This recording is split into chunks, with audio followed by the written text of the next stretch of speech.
Students, next topic in our chapter is to demonstrate the electromagnetic induction by using a coil and a bar magnet. तो student यहाँ पर जो हमारे पास electromagnetic induction है, हमने last video में electromagnetic induction को पढ़ा था, समझा था। उसमें हमने देखा था कि अगर कोई चेंजिंग मैग्नेटिक फील्ड में कोई करंट कैरिंग वायर रखी होती हो या फिर किसी वायर को मैग्नेटिक फील्ड में मूव कराते हैं तो वहाँ पर हमें क्या मिलता है स्टूडेंट? करंट प्रोड्यूस्ड मिलता है, इंड्यूस करंट मिलता है।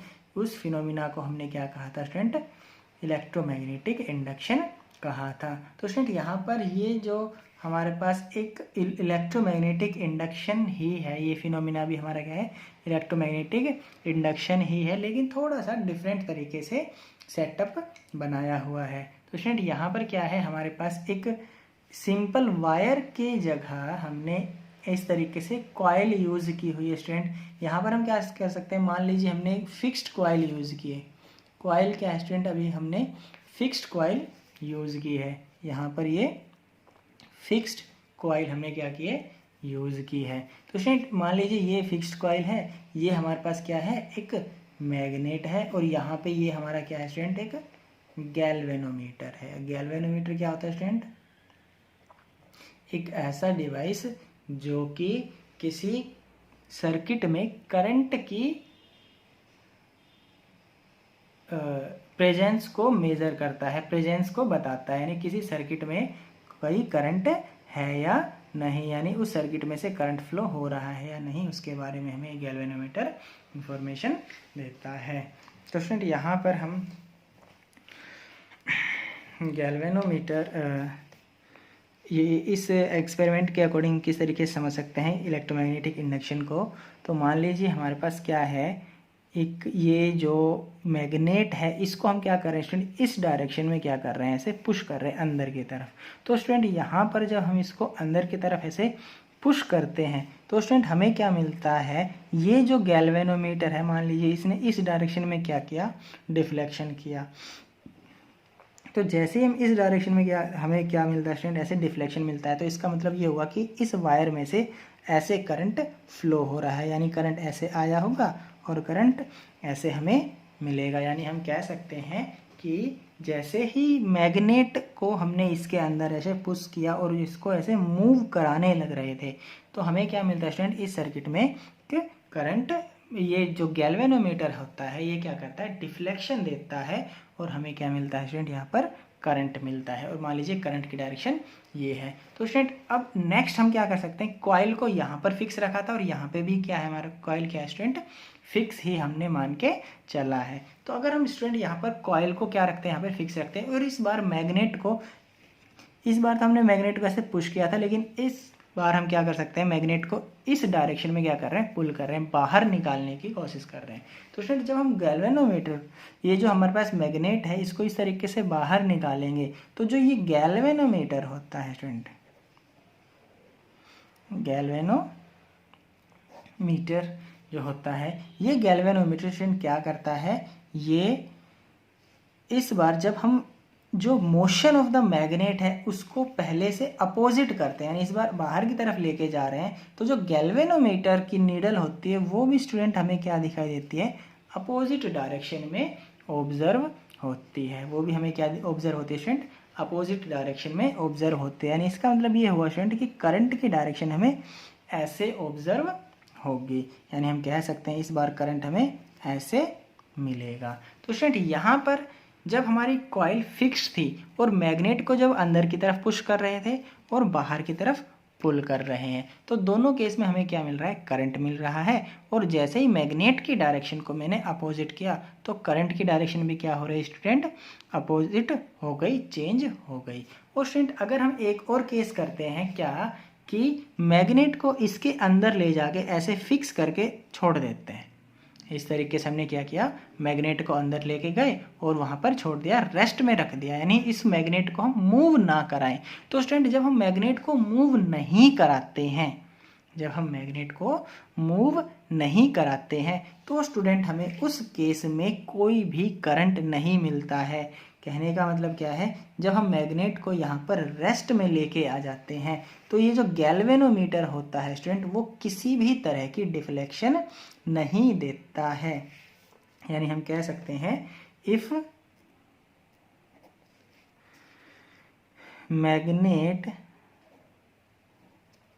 is at rest then galvanometer gives no deflection, gives no deflection, यानी गैल्वेनोमीटर किसी भी तरह की डिफ्लेक्शन उस केस में हमें नहीं देता है। तो स्टूडेंट यहाँ पर अगर हम कॉइल को फिक्स रखते हैं तो इस तरह का हमें फिनोमिना मिलता है।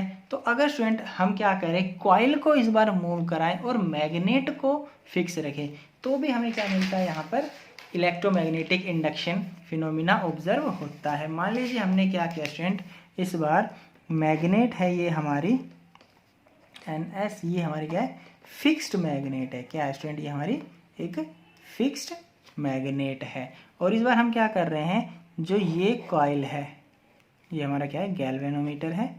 और यहाँ पर हमने क्या किया स्टूडेंट, ये जो है इस तरीके से इस कॉइल को क्या करा रहे हैं, मूव करा रहे हैं। ये जो कॉइल है इसको हम क्या करा रहे हैं, मूव करा रहे हैं। और कॉइल को हम क्या करा रहे हैं, इसके ऐसे कॉइल की का जो मोशन है वो क्या है, ऐसे है। कॉइल का क्या स्टूडेंट, मोशन इस तरीके से हम लेके जा रहे हैं। तो जब इस कॉइल को ऐसे आगे की तरफ लेके जाएंगे तो स्टूडेंट हमें फिर से क्या मिलता है, यहाँ ये जो गैल्वेनोमीटर होता है ये हमें क्या देता है, डिफ्लेक्शन देता है। और मान लीजिए डिफ्लेक्शन हमें क्या मिला, इस डायरेक्शन में ऐसे मिला। डिफ्लेक्शन हमें क्या मिला, इस डायरेक्शन में ऐसे मिला। तो इसका मतलब ये हुआ कि सर्किट में हमें करंट ऐसे मिलेगा। यानी हम कह सकते हैं अगर मैग्नेट को फिक्स रखेंगे और कॉइल को मूव कराएंगे तो भी हमें क्या मिलता है स्टूडेंट, यहाँ पर करंट मिलता है। और अगर हम स्टूडेंट ऐसा कर देते हैं कि इस पर कॉइल की डायरेक्शन को अपोजिट कर देते हैं, यानी हमारे पास क्या हुआ, जो ये कॉइल है ये हमारे पास क्या थी, मैग्नेट है, ये साउथ ये नॉर्थ। और इस बार कॉइल को हम क्या कर रहे हैं स्टूडेंट, इस डायरेक्शन में मूव करा रहे हैं। और मैग्नेट हमारी क्या है स्टूडेंट, फिक्स्ड मैग्नेट है। कैसी मैग्नेट है स्टूडेंट, ये फिक्स्ड मैग्नेट है। तो इस बार जब हमने क्या किया था, कॉइल को इस तरफ लेके गए थे तो गैल्वेनोमीटर ने इस तरफ डिफ्लेक्शन दिया, यानी ये साइड हमने उसने क्या दी, डिफ्लेक्शन शो की। लेकिन अगर हम करंट की डायरेक्शन को अपोजिट करते हैं तो जो ये कॉइल की डायरेक्शन को अपोजिट करते हैं तो स्टूडेंट हमें जो ये डिफ्लेक्शन होता है ये भी क्या मिलता है, गैल्वेनोमीटर के कारण जो डिफ्लेक्शन मिलता है ये भी क्या मिलता है, अपोजिट ही मिलता है। तो स्टूडेंट्स यहाँ पर कह सकते हैं अगर गैल्वेनोमीटर डिफ्लेक्शन अपोजिट दे रहा है तो इसका मतलब करंट की डायरेक्शन इस बार हमें ऐसे मिलेगी। यानी कॉइल की डायरेक्शन को चेंज करते हैं तो हमें करंट की डायरेक्शन भी हमें क्या मिलती है, रिवर्स हो जाती है। और स्टूडेंट यहाँ पर अगर हम दोनों को फिर से क्या रखते हैं, फिक्स रखते हैं, दोनों को क्या करते हैं, फिक्स रखते हैं, ना इसको मूव करा रहे ना इसको मूव करा रहे, तो उस केस में हमें गैल्वेनोमीटर किसी भी तरह की डिफ्लेक्शन नहीं देता है। तो हम कह सकते हैं कि उस केस में जब कॉइल और मैग्नेट दोनों फिक्स होंगी, जब कॉइल और मैग्नेट दोनों फिक्स होंगे तो गैल्वेनोमीटर डिफ्लेक्शन नहीं देगा। इसका मतलब हम कह सकते हैं कि उस केस में हमारा जो ये सर्किट में कोई भी करंट फ्लो नहीं होगा। यानी हम कह सकते हैं कि हमें करंट सिर्फ एक केस में मिलता है, कब, जब या तो मैग्नेट मूव करे विद रिस्पेक्ट टू कॉइल या फिर कॉइल मूव करे विद रिस्पेक्ट टू मैग्नेट। यानी एक क्या होना चाहिए, मूव होना चाहिए। और स्टूडेंट हम ऐसा भी एक केस कर सकते हैं कि हम क्या करें, ये जो कॉइल है, कॉइल के अंदर जो हमने ऐसे मैग्नेट डाली हुई है, दोनों एक साथ ऐसे मूव कराए। मान लीजिए ये कॉइल है और ये हमने क्या डाली, मैग्नेट डाली, दोनों अगर एक साथ ऐसे मूव होगी, दोनों एक साथ ऐसे क्या हो रही है, मूव हो रही है, तो भी हमें क्या नहीं मिलता स्टूडेंट, यहाँ पर करंट नहीं मिलता है। कहने का मतलब क्या हुआ स्टूडेंट, दोनों की स्पीड सेम भी नहीं होनी चाहिए, या फिर हम कह सकते हैं कि दोनों में से एक ही क्या होना चाहिए, मूव होना चाहिए। अगर एक के रिस्पेक्ट में दूसरा मूव करेगा, एक के रिस्पेक्ट में दूसरा मूव करेगा, तो ही हमें क्या मिलता है स्टूडेंट, करंट मिलता है। दोनों एक साथ मूव करेंगे तो भी करंट नहीं मिलेगा, दोनों रेस्ट में मिलेंगे तो भी मूव नहीं करेगा। इसका मतलब क्या है स्टूडेंट, यहाँ पर एक अगर मूव करता है तो ही हमें क्या मिलेगा, यहाँ पर करंट मिलता है। तो स्टूडेंट यहाँ पर हम ये जो हमने 4 फिनोमिना देखे, इनसे रिलेटेड हम कुछ कंसेप्ट बना सकते हैं। इन ऑब्जर्वेशन से रिलेटेड कुछ ऑब्जर्वेशंस समझ सकते हैं। क्या क्या है स्टूडेंट यहाँ पर, the following observations about electromagnetic induction. तो स्टूडेंट सबसे पहले जो ऑब्जर्वेशन है वो क्या है, एक करंट इज इंड्यूस्ड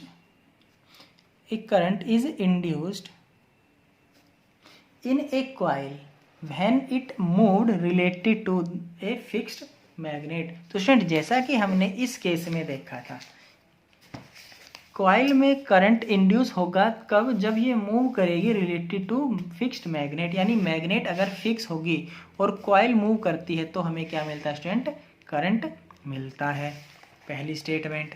दूसरी statement, a current is also induced in a fixed coil when a magnet is moved related to the fixed coil।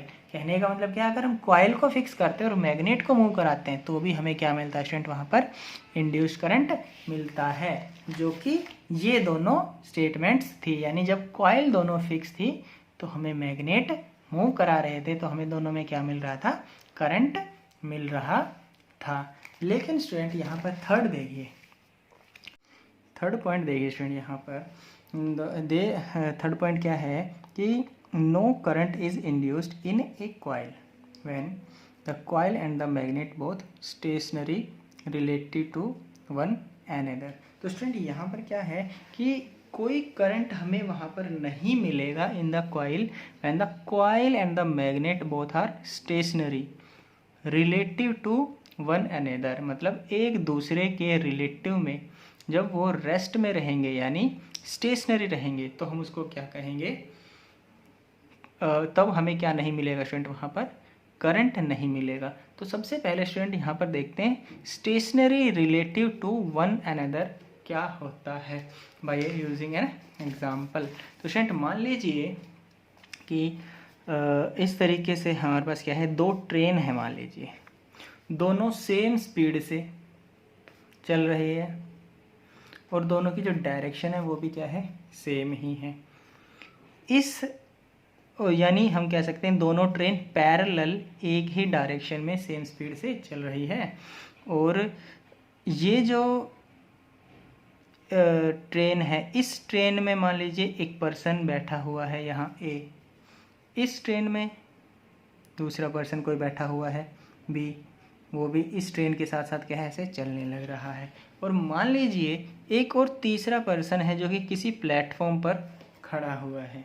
Okay, तो अगर देखो स्टूडेंट, अगर ये थर्ड पर्सन, ये जो सी है, ये पर्सन इस ऑब्जेक्ट को ऑब्जर्व करता है तो इसकी पोजीशन लगातार क्या होती रहेगी, ये चेंज होती रहेगी। ये इस ऑब्जेक्ट को ये पर्सन इस तरीके से आगे चलता हुआ दिखाई देगा क्योंकि हमारी जो ट्रेन है वो आगे चलने लग रही है, यानी ये आगे मूव करता हुआ दिखाई देगा। ओके, यानी हम कह सकते हैं इस ऑब्जेक्ट के लिए ये ऑब्जेक्ट या फिर इस पर्सन के लिए ये पर्सन कैसे है स्टूडेंट, ये है मोशन में। लेकिन अगर ये जो पर्सन है जो इसके साथ दूसरी ट्रेन में एक साथ चल रहे थे, दूसरी ट्रेन में क्या है, एक साथ चल रहे थे, अगर ये इसको ऑब्जर्व करता है तो देखिए स्टूडेंट ये भी साथ आगे चलने लग रहा है, ये भी आगे चलने लग रहा है, तो इसकी पोजीशन चेंज होते हुए दिखाई नहीं देगी क्योंकि ये डिस्टेंस सेम है। जब ये ऑब्जेक्ट आगे जाएगा, मान लीजिए यहाँ पॉइंट, इस पॉइंट पर पहुँच गया, तो ये ऑब्जेक्ट भी कहाँ पे पहुँच जाएगा, इस पॉइंट पर पहुँच जाएगा, तो फिर से ये डिस्टेंस सेम होगी। कुछ टाइम के बाद ये यहाँ पे पहुँचेगा, ये यहाँ पे पहुँचेगा, फिर से ये डिस्टेंस इसको क्या मिलेगी, सेम मिलेगी। कहने का मतलब क्या हुआ, ए और बी के बीच की जो डिस्टेंस है या फिर ए और बी के बीच की जो पोजीशन है वो पोजीशन चेंज होते हुए इनको ऑब्जर्व ही नहीं होगी, यानी ये डिस्टेंस चेंज होते हुए ऑब्जर्व नहीं होंगी क्योंकि दोनों सेम स्पीड से सेम डायरेक्शन में चल रहे थे। तो उस केस में कह सकते हैं स्टूडेंट, ये जो एक ऑब्जेक्ट है दूसरे के रिस्पेक्ट में कैसे है, रेस्ट में है। यानी हम कह सकते हैं object A is at rest, या फिर कह सकते हैं इन एट स्टेशनरी पोजीशन, या फिर कह सकते हैं at stationary with respect to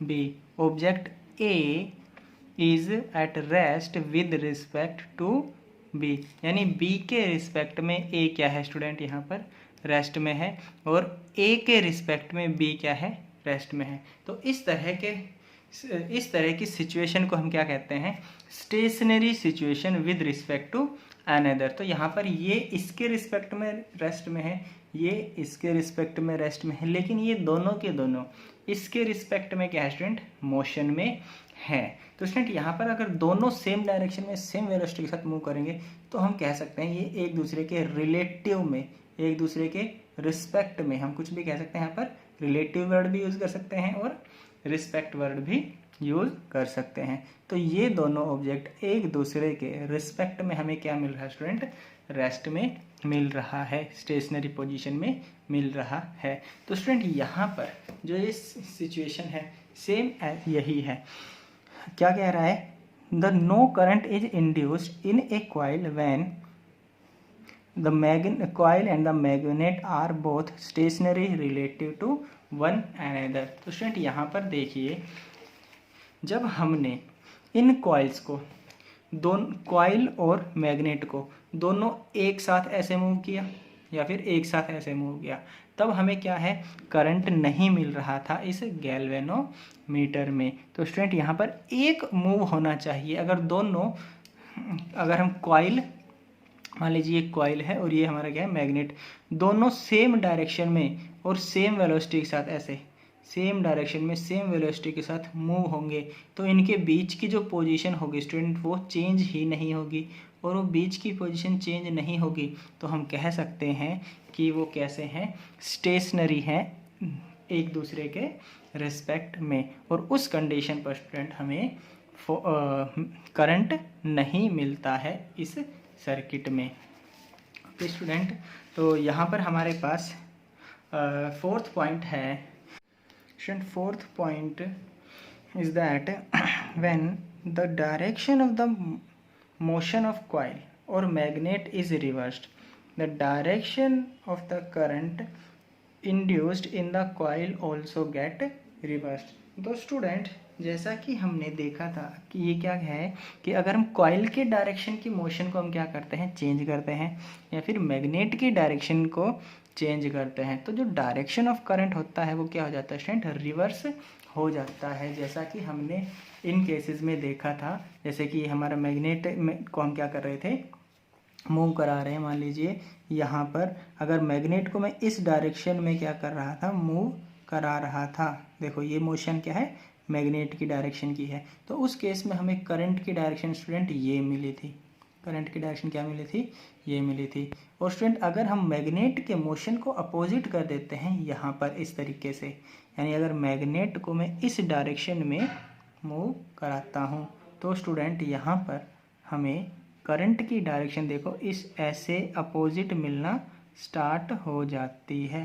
तो स्टूडेंट यहाँ पर हमने जो देखा था कि अगर मोशन की डायरेक्शन चेंज कर दी जाए, अगर मोशन की डायरेक्शन को चेंज किया जाए तो वहाँ पर स्टूडेंट हमें करंट की डायरेक्शन भी अपोजिट मिलती है, जो कि ये फोर्थ पॉइंट हमें बताता है। तो स्टूडेंट ये जो 4 पॉइंट हैं ये इम्पोर्टेंट पॉइंट्स है related to the phenomena of electromagnetic induction. और इलेक्ट्रोमैग्नेटिक इंडक्शन में स्टूडेंट ये 4 ही पॉइंट्स हमें क्या होते हैं, ऑब्जर्व होते हैं।